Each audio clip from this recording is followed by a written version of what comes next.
গল্পের আজকের নতুন গল্প ঈশ্বরচন্দ্র বিদ্যাসাগরের লেখা অদ্ভুত আতিথেয়তা। ঈশ্বরচন্দ্র বিদ্যাসাগর 1820 সালে মেদিনীপুরের বীরসিংহ গ্রামে জন্মগ্রহণ করেন। বাল্যকাল থেকেই অত্যন্ত মেধাবী ছাত্র ছিলেন। সংস্কৃত কলেজ থেকে বিদ্যাসাগর উপাধি লাভ করেন। পরবর্তীকালে সংস্কৃত কলেজের অধ্যক্ষ হন। তার রচিত উল্লেখযোগ্য গল্পগুলির মধ্যে রয়েছে কথামালা, বর্ণপরিচয়, শকুন্তলা, সীতার বনবাস প্রভৃতি।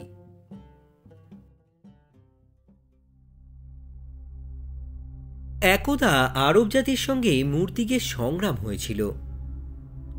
আরব সেনা বহু দূর পর্যন্ত এক মূর সেনাপতিকে অনুসরণ করে। তিনি অশ্বারোহণে ছিলেন, প্রাণ ভয়ে দ্রুতবেগে পালাতে লাগলেন। আরবেরা তার অনুসরণে বিরত হলে তিনি স্বপক্ষীয় শিবিরের উদ্দেশ্যে গমন করতে লাগলেন। কিন্তু তার দিকভ্রম জন্মেছিল। এজন্য দিক নির্ণয় না করতে পেরে তিনি বিপক্ষের শিবিরে উপস্থিত হলেন। সে সময় তিনি এতটাই ক্লান্ত হয়েছিলেন যে আর কোনো ক্রমে অশ্বপৃষ্ঠে গমন করতে পারেন না। কিছুক্ষণ পরে তিনি এক আরব সেনাপতির পটমণ্ডপদ্বারে উপস্থিত হয়ে আশ্রয় প্রার্থনা করলেন। আতিথেয়তা বিষয়ে পৃথিবীতে কোনো জাতি আরবদের তুল্য নয়। কেউ অতিথিভাবে আরবদের আলয়ে উপস্থিত হলে তারা সাধ্যানুসারে তার পরিচর্যা করেন। সে ব্যক্তি শত্রু হলেও অনুমাত্র অনাদর, বিদ্বেষ প্রদর্শন বা বিপক্ষতাচারণ করেন না। আরব সেনাপতি তৎক্ষণাৎ প্রার্থিত আশ্রয় প্রদান করলেন এবং তাকে নিতান্ত ক্লান্ত ও ক্ষুৎপিপাসায় একান্ত অভিভূত দেখে আহারাদির উদ্যোগ করে দিলেন। মূর সেনাপতি ক্ষুণ্ণিবৃত্তি, পিপাসা শান্তি ও ক্লান্তি পরিহার করে উপবিষ্ট হলে বন্ধুভাবে উভয় সেনাপতির কথোপকথন হতে লাগল। তারা পরস্পর স্বীয় স্বীয় পূর্বপুরুষদিগের সাহস, পরাক্রম, সংগ্রাম কৌশল প্রভৃতির পরিচয় প্রদান করতে লাগলেন।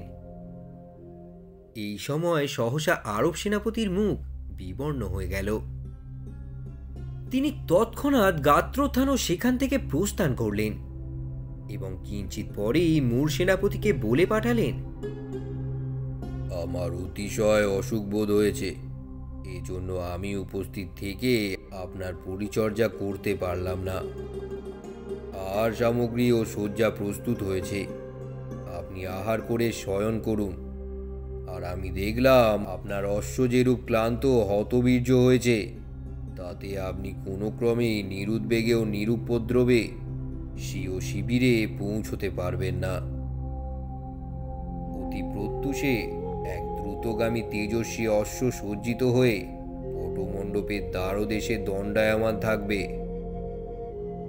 আমিও সেই সময় আপনার সহিত সাক্ষাৎ করব এবং যাতে আপনি সত্বর প্রস্থান করতে পারেন তদ্বিষয়ে যথোপযুক্ত আনুকূল্য করব।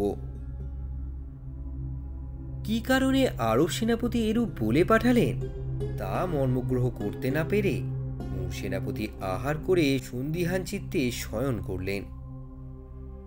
রজনী শেষে আরব সেনাপতির লোক তার নিদ্রাভঙ্গ করল এবং বলল, আপনকার প্রস্থানের সময় উপস্থিত, গাত্রোত্থান ও মুখ প্রক্ষালনাদি করুন, আহার প্রস্তুত। সেনাপতি শয্যা পরিত্যাগপূর্বক মুখ প্রক্ষালনাদি সমাপন করে আহার স্থানে উপস্থিত হলেন। কিন্তু সেখানে আরব সেনাপতিকে দেখতে পেলেন না। পরে দ্বার দেশে উপস্থিত হয়ে দেখলেন তিনি সজ্জিত অশ্বের মুখরশ্মি ধারণ করে দণ্ডায়মান আছেন।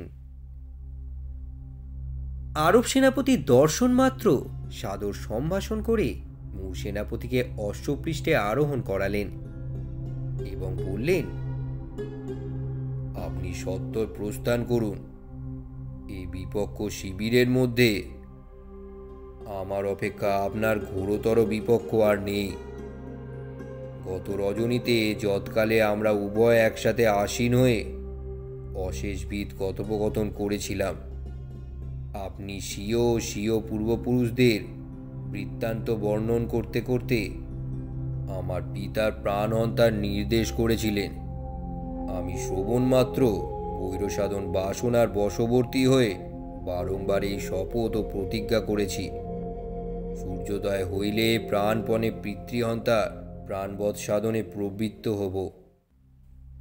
এখনো পর্যন্ত সূর্যের উদয় হয়নি, কিন্তু উদয়েরও অধিক বিলম্ব নেই। আপনি সত্বর প্রস্থান করুন। আমাদের জাতীয় ধর্ম এই, প্রাণান্ত ও সর্বশান্ত হলেও অতিথির অনিষ্ট চিন্তা করি না।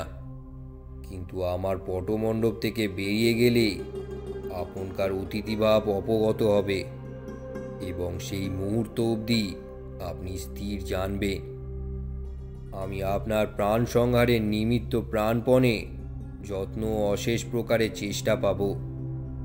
এই যে অপরশ্ব সজ্জিত হয়ে দণ্ডায়মান আছে দেখছেন, সূর্যোদয় হওয়া মাত্র আমি তাতে আরোহণ করে বিপক্ষভাবে আপনকার অনুসরণে প্রবৃত্ত হব। কিন্তু আমি আপনাকে যে অশ্ব দিয়েছি তা আমার অশ্ব অপেক্ষা কোনো অংশেই হীন নয়। যদি তা দ্রুত বেগে গমন করতে পারে, তাহলে আমাদের উভয়েরই প্রাণ রক্ষার সম্ভাবনা। এই বলে আরব সেনাপতি সাদর সম্ভাষণ ও করমর্দনপূর্বক তাকে বিদায় দিলেন।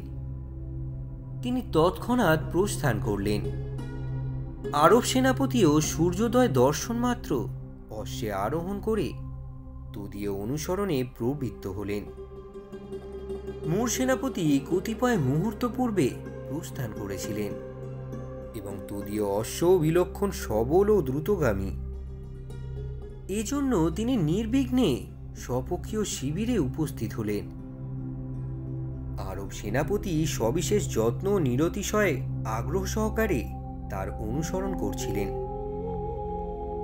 কিন্তু তাকে স্বপক্ষীয় শিবিরে প্রবেশ করতে দেখে এবং অতঃপর আর বৈরসাধন সংকল্প সফল হবার সম্ভাবনা নেই বুঝতে পেরে স্বীয় শিবিরে প্রতিগমন করলেন।